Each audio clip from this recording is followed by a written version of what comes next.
Hi, I'm Andy Trembley, and this is Spartan Google Tips episode number 2, Can That Spam? Spam in your inbox used to be a daily thing here at SJSU. Since we switched to Google Apps, it's more of a monthly thing, and that's good. Gmail's anti-spam service is pretty effective. It's also a bit mysterious. Google doesn't tell us a lot about how the Gmail anti-spam service works. This makes it more difficult for spammers to bypass. But it makes it difficult for us to explain what it's doing. I've got a few examples in my mailbox that can show us how to make Google anti-spam better. Google does make it easy for us to see, at a fairly basic level, why Gmail identified mail as spam. I'm going to open a message in my spam box. Every message in the spam box should have a little section that answers, why is this message in spam? You can see this message is like other spam Google knows about. Sometimes Google is wrong, though. Sometimes a spam message makes it into your inbox. Sometimes a real message makes it to your spam box. Google gives us tools to deal with this. I'm going to switch to a bulk message I received from Imperva. Imperva is a real company, but I don't remember subscribing to their advertising, and I don't want it, so it's spam to me. I click the little stop sign icon for Report Spam, and the message is gone. Instant gratification.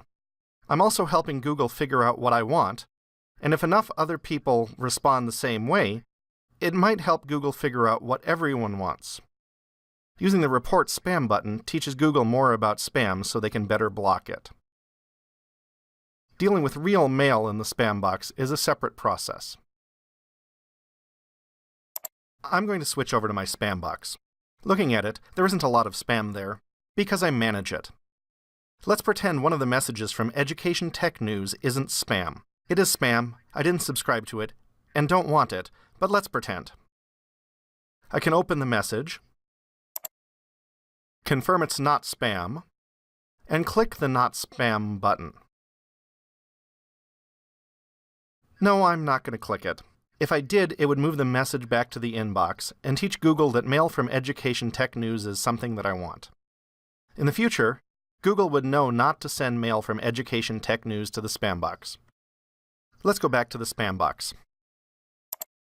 After I've reviewed my spam, I just click the Delete All Spam Messages Now button and get rid of it. It's spam. There's no reason to keep it.